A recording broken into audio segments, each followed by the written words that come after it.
Welcome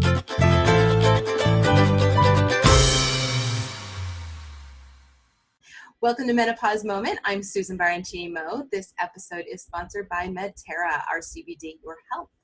Joining me today is Erin McDonald. She's the owner of Pelvic Floor Indy. She helps women find pelvic health, whatever that might mean for them, addressing issues that often appear as women age and our bodies change through combining breath work, alignment, visualization, and movement to create optimal pelvic health. Hi, Erin. Welcome to the show. Hi. Thanks for having me. I'm so excited that you're here because, okay, can I just admit, I don't actually know exactly what my pelvic floor is. So I can't be the only one. So Nope. What actually is pelvic floor? So we all have them, men and women. We usually tend to just think about women's issues, but men have them too, but we won't focus on that today. No, we don't care about them on this show. Not today. I'm just kidding. So you have muscles throughout your body. Your pelvic floor muscles are at the base of your pelvis. They run from pubic bone to tailbone, from sits bone to sits bone. So from side to side, front to back. It's sort of a diamond. There's 3 layers of muscles, going from shallow to deeper. There's a left side, a right side, a front, and a back. Okay. They are working all the time. They're holding your guts in from falling out. They're supporting you every time you sit, you stand, you roll over. Those muscles are active. So they're an essential part of your core. Okay. Because for me, your core is on top like a box, your diaphragm on the bottom, your pelvic floor, front, back, sides. So that's your core. So your pelvic floor is actually part of your core. It needs to work with your core. And it's also intricately influenced by your hips, your butt, all those other muscles in that same area. So that's your pelvic floor in general. Okay. Go ahead. Specifically for women, you think about your pelvic floor in relation to incontinence as we age or after you've had a baby. In terms of prolapse, when your organs start to fall out, essentially, when your uterus or your cervix or your vaginal walls or your bladder or your rectum start to fall out.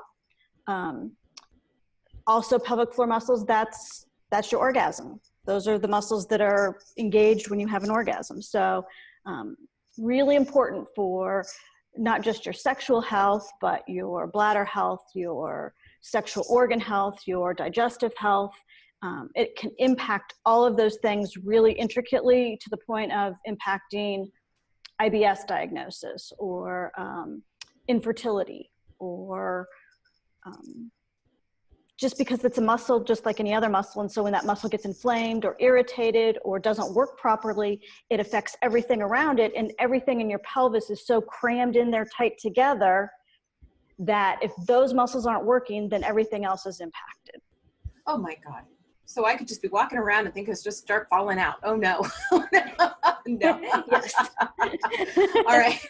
So won't happen overnight. Okay. Okay. It's good that we're talking about. Okay. So audience, what you don't know is Erin and I have known each other for a long time. I'm so glad we're talking about this with Erin. Oh my gosh. I was 6, I think, when we first met. Probably. I think you were 8 and I was 6. Probably. Yep. Okay. Sounds about right. Yeah. Yes. All right. So how do these changes in the pelvic floor really express themselves? You mentioned a couple of things, but what are really the problems? Like, how would I know? Like, how does a woman know if she's having problems with her pelvic floor? So there's 2 ways your pelvic floor can be wonky. And these are not things that you're necessarily diagnosed with unless you see a physical therapist. Okay. You either have a hypotonic pelvic floor or a hypertonic. Hypo means the muscles are lax, they're loose. I don't like the term loose because that implies other things, which is not helpful. The muscles are they're not strong and they're not, you can't engage them very well. Okay. Hypertonic pelvic floor is where the muscles are sort of overactive, like a hyperactive thyroid. So hypertonic pelvic floor is one that's holding too much tension. Typically the muscles are still weak, but they're holding too much tension. So those two things can manifest sometimes differently, sometimes the same. A hypotonic, a lax pelvic floor is sort of what most women assume is happening as they age after they've had babies. They assume that they have no muscle tone, that their muscles are weak, that's why they're peeing their pants, that's why their uterus is falling out. It's that sort of image that we're all led to believe happens after you have a baby or something, where this gaping whole mayonnaise jar you need to eat. I mean, that's, unfortunately, yes. That's, that kind of extra stitch when you've had a baby for their husband's benefit kind of crap that we deal with. So and those issues are related, that's usually like stress incontinence. Okay. So incontinence related to running, jumping, sneezing, coughing, that kind of incontinence. It's also a lack of sensation during sex, or not really feeling much at all. Maybe your orgasms have changed. Maybe they're not good. Maybe you can't have one. A hypertonic pelvic floor is when there's too much tension, yet the muscles are still probably weak. It's like a really tight hamstring muscle. Okay. So it's just tight, tight. Yeah. And it's like if you just held your fist like this for a day, then you go to open it or pick something up, it doesn't work.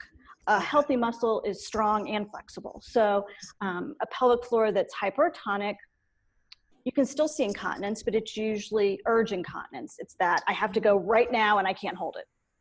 Or it's IBS, it's infertility, it's digestive issues, chronic constipation, chronic diarrhea, it's pain. It usually goes with endometriosis, it goes with vaginismus, it goes with vulvodynia, just because those muscles being tight for a long period of time then causes inflammation, and we all now know inflammation is bad, and so then inflammation affects your vulva and your vagina and your uterus and your bladder and your rectum. So those are the two ways it can be wonky, and typically, like I said, you don't get that diagnosis.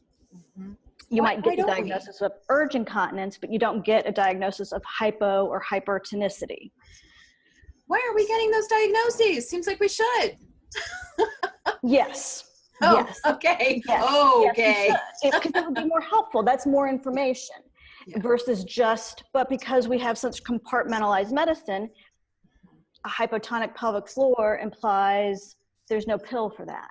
There's a pill for this kind of overactive bladder, or there's a surgery for this prolapse. The muscle classification implies a less fixable issue for our Western medical professionals, I believe, other than a physical therapist. Okay. That makes sense. Okay.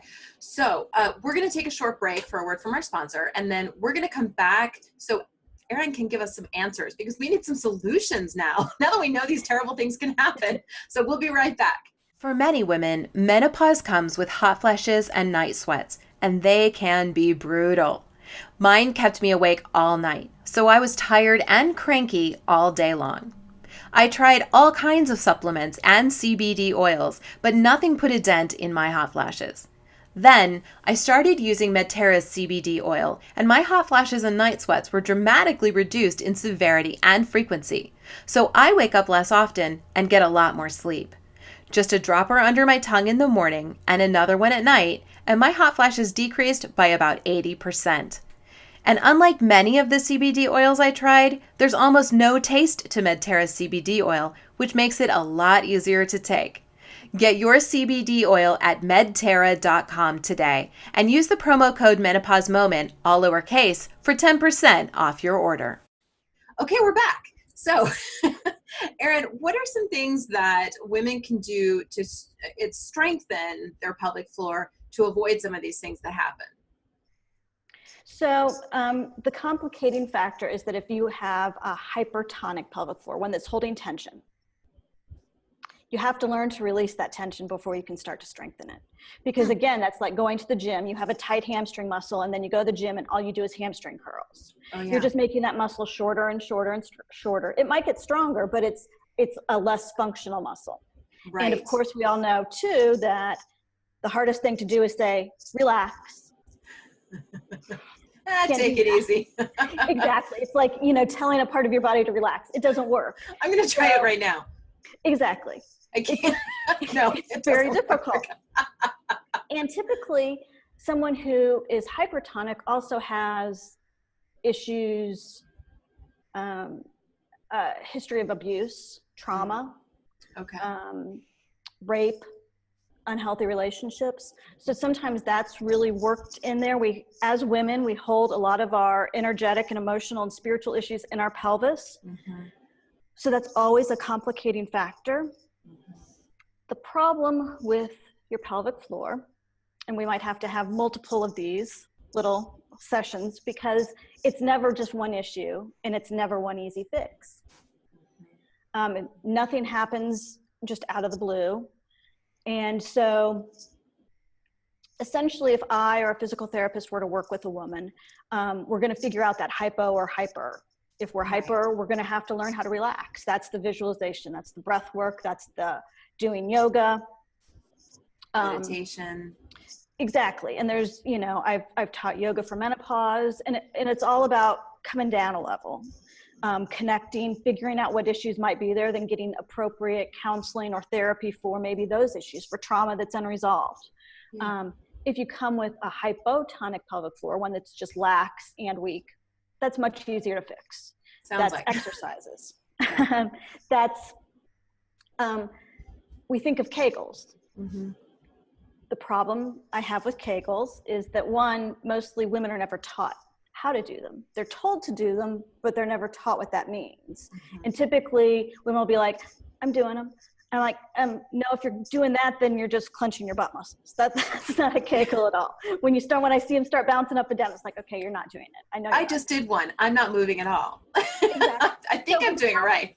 The problem with Kegels, it's not a problem, but it's just like if you were to go to the gym and you just do bicep curls. You don't think about it. You're just doing the bicep curls. Yeah.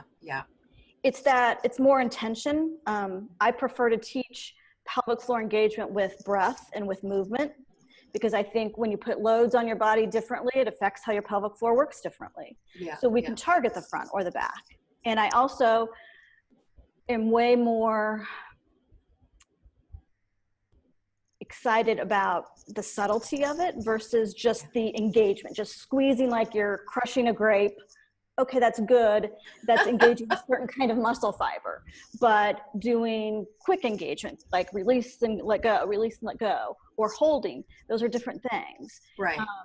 Being able to engage the right side or the left side or the front or the back. What? Or the different levels of muscle. You start I was just trying. superficially and move in. Move up your vagina. That's what I would prefer versus just that squeezing. So it's a little bit, I prefer a more refined, less gross kind of engagement, because I think it serves you better. And you get a little bit more in touch with your body. It's like, oh, I can feel that, but I can't feel that. What does that mean? Maybe that means if I can feel the right side, but not the left side, am I using my left hip more than my right hip? Are my muscles out of balance in some other way that doesn't even mean my pelvic floor? Is my butt making up for a weak pelvic floor? That is all fascinating. of those things that are a little more, and changing the way you sit, changing the way you stand. We sit so much in our chairs at work, in our cars. How you stand can impact your pelvic floor. How you sit can impact your pelvic floor, the health of your pelvic floor. So it's lots of little changes. I like to throw all of it at the wall. You see what sticks, and then you figure out what works best for you. And then as things change, you modify that. So it's there's no easy fix. There's no quick fix. There's no, unfortunately, and that's not what most people want to hear, because it's these issues that go along with pelvic floor dysfunction are very personal. They're very shameful. They can be embarrassing.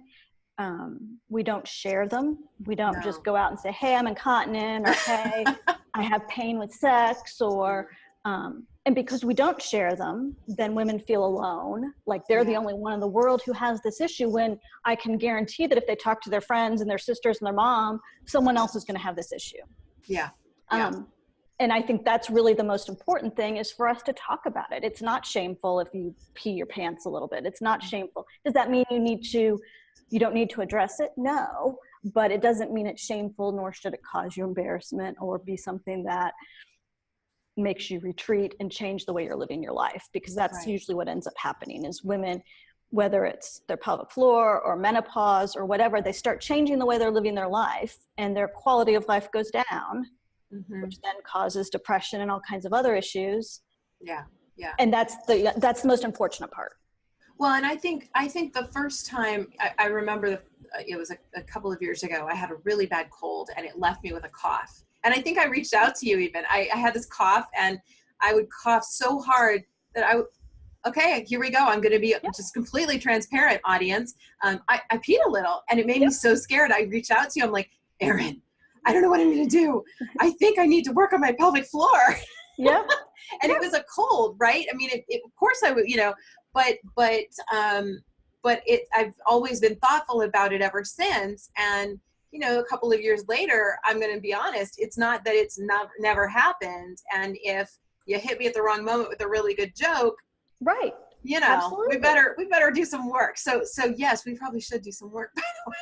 Well, and that's also the function of, as you age and your estrogen levels go down, your tissues change, the composition of your tissues change. And so then those, same reason our boobs sag, our face sags, our butt sags, your uterus is going to sag, your bladder is going to sag. Those ligaments that hold them up aren't going to be as tight. So, I mean, all of it it's just this sort of cascading kind of thing.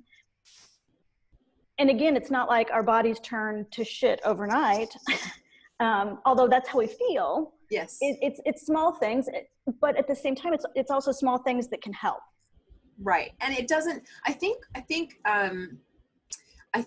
thing that struck me when I first became my doctor said I had menopause, but she was wrong. I was in perimenopause, but she used the blood test and all this. So anyway, I'm still in perimenopause technically, but I think the things that first started for me were looking in the mirror and going, am I old now? Am I, what's happening to me? Do I need to examine everything and see what's changing? And, and it did in a good way make me more mindful of the things going on with my body. But the other thing is that it made me more thoughtful about what's really important.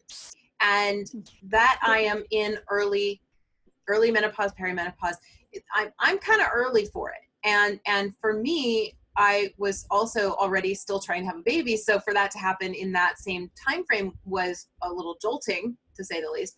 And I think that I had the impression that all of a sudden my life was over. And so when you have that notion that and I think this happens with a lot of the women who have hysterectomies or cancer or life events that throw them into menopause early.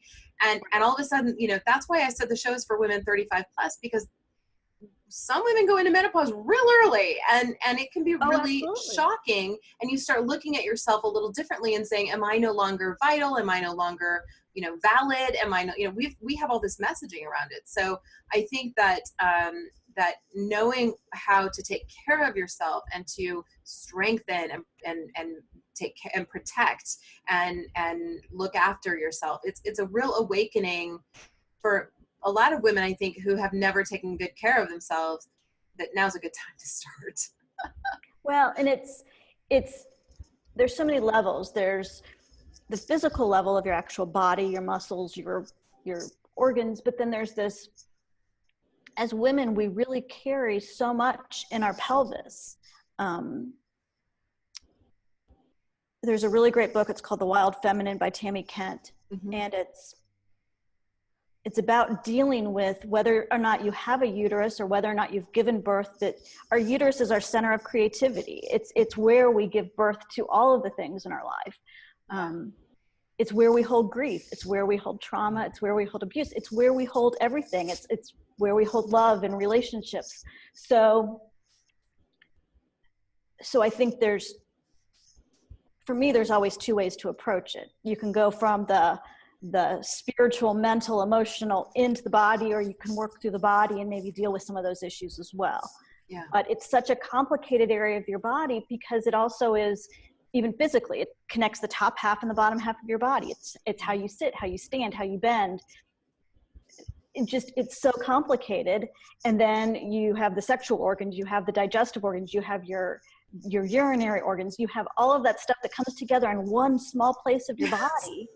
It's so busy. It's really crazy. I mean, granted, your heart and lungs and brain are all important, but like so much happens in this very small space. Mm-hmm. And we love it when it's working, but when it's not, it's like, that's when we start to take notice. Yeah. And so it's important to understand how it works, especially for women down there all the time. Yeah. Good or bad. Exactly. Erin, I am so glad you came on the show. I would love to have you come back. You want to come back? Yay, absolutely. I'll talk about whatever you want. Okay. Okay, great. Well, okay. Do you want to join me on the after show today? Sure. Oh, cool. Okay. So viewers, if you would like to join us on the after show, Erin and I are heading over to menopausemoment.com. That's the only place you can see the after show. So please join us over there. In the meantime, we're going to have links to Pelvic Floor Indy, where you can find Erin and you can learn more about your pelvic floor in the show notes for today. That's down there. So keep your eyes open for that. Thanks for watching. Flash on.